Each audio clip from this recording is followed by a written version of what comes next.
बिस्मिल्लाहिर्रहमानिर्रहीम। अस्सलाम वालेकुम। कैसे हैं जी आप सब? आई होप आप सब ठीक होंगे। वेलकम हो गया आपका मेरे किचन में। तो यहाँ पर मैं आपके लिए ले आई हूँ रमज़ान की सेकंड प्रिपरेशन। तो ये सारी चीज़ें मैंने कैसे बनाई है, बहुत इजी है। हर कोई अपने अपने तरीके से तैयारियाँ कर रहा है रमज़ान की। आप सबको रमज़ान बहुत बहुत मुबारक हो। और जो जो किसी को समझ आ रही है वो वैसे वैसे इन सारी चीज़ों को प्रिपेयर करके तो रख रहा है। वो इसलिए क्योंकि हम ज़्यादा से ज़्यादा रमज़ान में इबादत कर सकें। वैसे तो हमारे पास ये सारा साल ही होता है कि हम सारे साल में अल्लाह ताला की इबादत करते रहें, बल्कि अल्लाह ताला ने हमें पैदा ही इबादत के लिए किया है। लेकिन हम इंसान हैं, इंसानी फितरत है कि हम दुनिया के कामों काजों में इतने बिज़ी हो गए हुए हैं कि हमारे पास टाइम ही नहीं होता। लेकिन अल्लाह पाक हम सबको तौफीक दे कि हम जो है अल्लाह की इबादत करें। जो जो अल्लाह ने हम पर फ़र्ज़ किया है कम से कम वही अदा करें। अच्छा जी, ये बातें तो होती रहेंगी। तो यहाँ पर मैं आपको बताती हूँ कि यहाँ पर ये मैं बास्केट्स आपको दिखा रही थी। रात का ये क्लिप था। रात को मैं आपको बता रही थी कि मैं साथ ना अरहम के लिए कहवा बना रही थी, क्योंकि अरहम मेरी घर बात हो रही थी बाबा से। वैसे मैं पापा कहती हूँ, हम बचपन से ही कहते हैं तो अब आदत है। मैं बहुत कोशिश करती हूँ अब्बू जी कहने की, लेकिन फिर भी मैं पापा कह देती हूँ, क्योंकि मैं कहती बचपन से मैं ऐसे कहती आई हूँ, तो अभी तक हम ऐसे ही बोलते हैं। अच्छा जी, यहाँ पर मेरे पास ये शीट पड़ी हुई थी, तो मैंने कहा ये जो बास्केट है ना मेरे पास, इनको मैंने यहाँ पर किया हुआ है, मतलब ये ऑर्गेनाइज़ किया हुआ है बिल्कुल शेल्फ़ के नीचे ना। ये जो मेरी ये है ना किचन की शेल्फ़, वहाँ पर किया हुआ है। अच्छा, वहाँ से मैंने एक बास्केट उतार दी थी। वो इसलिए उतार दी थी क्योंकि यहाँ पर ना मुझे बहुत तंगी होती थी। मैं जब भी कोई काम करती थी ना तो मुझे ना अजीब से ही लगता था, मतलब तंगी होती थी। बहुत सारी चीज़ें मैं नहीं रख पाती थी, तो मैंने सोचा कि एक उतार देती हूँ और दूसरी जो है ना वो यहाँ पर दूसरी साइड पे मैंने, क्योंकि रमज़ान है ना, रमज़ान की वजह से मैंने घर की सेटिंग भी की थोड़ी बहुत। जो जो मुझसे चीज़ें मैंने रखना चाहिए जहाँ जहाँ, वहाँ पर मैंने रख दी। तो यहाँ ये मैं साफ़ कर रही थी, क्योंकि यहाँ पर मैं ना ऑयल्स की ये बॉटल्स रखती हूँ, तो यहाँ पर ना थोड़ी बहुत ऑयल गिर जाता है। तो फिर मैंने सोचा कि यहाँ पर ना मैं रख लेती हूँ, यहाँ पर बिछा देती हूँ। ये मेरे पास पेपर पड़ा हुआ था, तो मैंने कहा यही फ़िलहाल इसको मैं कर देती हूँ।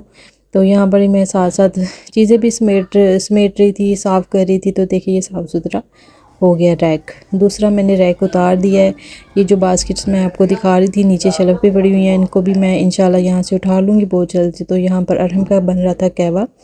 अच्छा, रात गुजर गई, सुबह सुबह मैंने नाश्ता वनुश्ता कर लिया था। अरहम भी स्कूल से आ गया था, तो हमारी गली में आया था एक रेडी वाला, तो मैंने उसे ले लिए ये ढेर सारे मटर और ये टमाटर, आलू और किन्नू भी थे उसके पास, माल्टे। तो मैंने ये सारी चीज़ें ले के ना साफ़ सुथरी करके रख ली। फिर टमाटरों को सबसे पहले मैंने धो लिया, फिर मैं बैठ के अरहम के साथ बैठी। तो यहाँ पर अरहम मेरे साथ कुछ बातें कर रहा था और मैं भी उसको समझा रही थी कि अरहम बेटे नाश्ता किया करो, खाना खाया करो, अपनी सेहत देखो। अपनी ये सेहत का बिल्कुल ख्याल नहीं रखता, क्योंकि ये खाता ही नहीं है बच्चे। आजकल सारे ही बच्चे जंक फूड फास्ट फूड खाते हैं, लाइक करते हैं। बस बच्चों को अल्लाह पाक हिदायत दे और हमारे बच्चे सेहत में तंदुरुस्ती वाली ज़िंदगी गुजारे और हमेशा खुशबाद रहें सबके बच्चे। अच्छा, यहाँ पर अरहम के साथ गपशप भी हो रही थी और मैं निकाल रही थी मटरों को हम किस तरह से करते हैं। इसके बहुत सारे तरीके हैं, आप बॉयल करके भी रख सकते हैं, लेकिन मैंने इनको ऐसे ही जिप लॉक बैग में ना डाल के रख दिया था। मैंने कहा चलो आगे काम आ जाएंगे। अच्छा, वहाँ पर हमारे जो मटर है वो हो गए थे और इधर जो है अरहम से मैं गपशप भी कर रही थी और मैं उसको बता रही थी, तुम्हें क्या पसंद है सबको बताओ, तुम क्या खाना पसंद करते हो। तो यहाँ पर वो शर्मा भी रहा था और बता भी रहा था, क्योंकि अरहम के कारी साहब आ जाते हैं 2:30 बजे, तो इसको मैं पहले ही बिठा देती हूँ। मैं कहती हूँ तुम पीछे से रिवीजन किया करो, ताकि इस तरह से ना बच्चे के जहन में रहता है कि उसने क्या पढ़ा क्या नहीं। तो यहाँ पर अरहम से बातें भी हो रही थी और अरहम से मैं पूछ रही थी। फिर मैं उसे कुरान पाक भी थोड़ा बहुत सुन रही थी, ताकि मुझे पता चले कि जो है इसकी ये कैसा पढ़ रहा है। वैसे तो मैं इसका बहुत ध्यान रखती हूँ कि ये क्या पढ़ रहा है क्या नहीं पढ़ रहा। और मैं कारी साहब को भी कहती रहती हूँ कि अरहम को ना जो है इस पर थोड़ी सी सख्ती करेंगे, अब नमाज़ पढ़ना शुरू कर दे, क्योंकि अरहम 8 साल का हो गया है और इस पर फ़र्ज़ है नमाज। तो कारी साहब जो है ना वो अपने तरीके से इसको कहते हैं, क्योंकि मेरे तरीके से तो ये मानता नहीं है, तो फिर उनके तरीके से ये मान लेता है। यहाँ पर ये भी मैं उसको समझा रही थी कि अरहम आप बड़े हो गए, अब नमाज भी पढ़ा करो।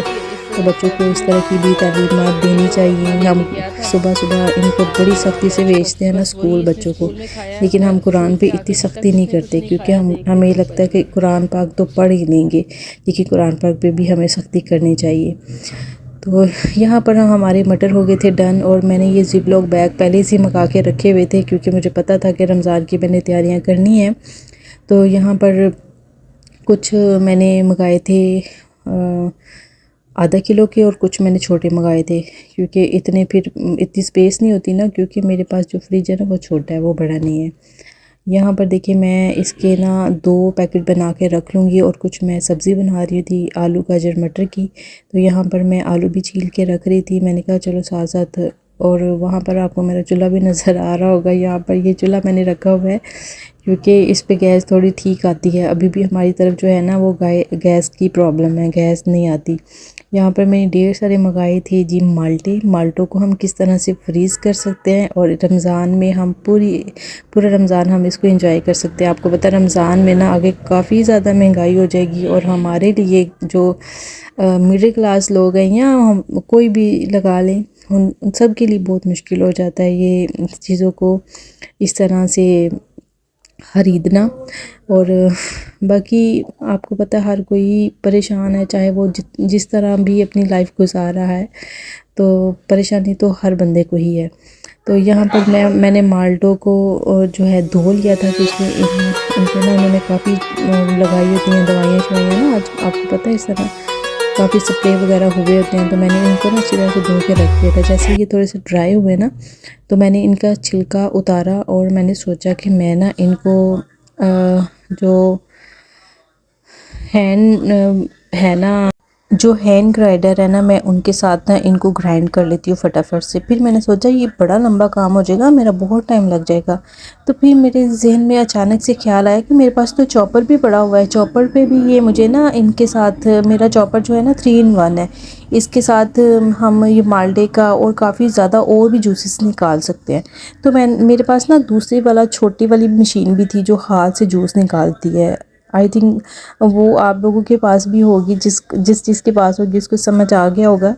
तो यहाँ पर मैंने चॉपर निकाला अपना, और इसको मैंने साफ़ किया। साफ़ करने के बाद ना मैंने ना इसका वो सारा सिस्टम जो है ना वो देखा, तो मुझे मिल गया।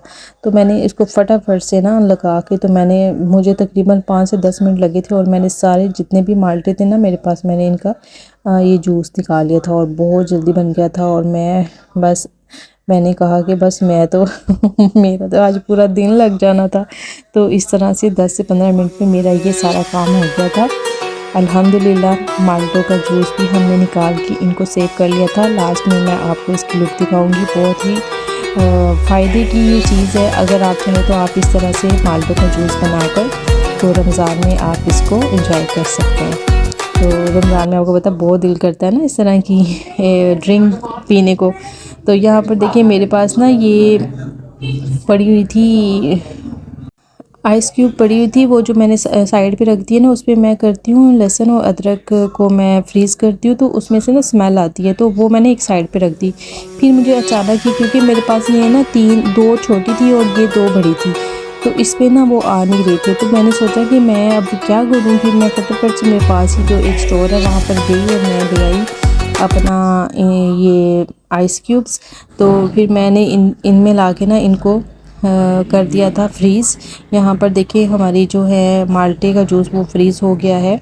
और बाकी भी मैंने चने भी बॉयल कर लिए थे, वाइट वाले भी कर लिए थे, ब्लैक वाले भी कर लिए थे, मटर भी छील लिए थे, और जो है माल्टो का जूस भी बन गया था। ये है मेरी आज की प्रिपरेशन। इंशाल्लाह हम आपके साथ वन बाय वन सारी जो प्रिपरेशन कर रही हूँ वो शेयर करूँगी। अगर आपको मेरी वीडियो पसंद आती है तो लाइक कर दे, शेयर कर दें, क्योंकि ये वीडियो बहुत मेहनत से बनती है, इसमें कोई थोड़ा का टाइम नहीं लगता, बहुत यकीन कर ले बहुत ज़्यादा टाइम लग जाता है, और बल्कि सारा दिन ही लग जाता है। जब रात को बैठा जाता है ना बेड पे, तो टांगों में बहुत पेन होता है, पाँव में बहुत दर्द होता है क्योंकि सारा दिन किचन में जो खड़े रहना होता है।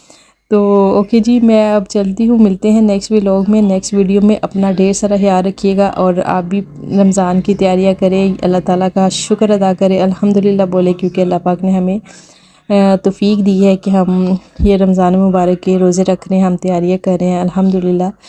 तो यहाँ पर समोसों की रेसिपी आपको मेरे दूसरे चैनल पे मिलेगी। समोसे भी मैंने बना के रख लिए थे, लेकिन ये तो हमारे खा भी लिए सारे ने, सब ने खा लिए, इतने मज़े के बने थे। ओके जी, अल्लाह हाफिज़, बाय बाय।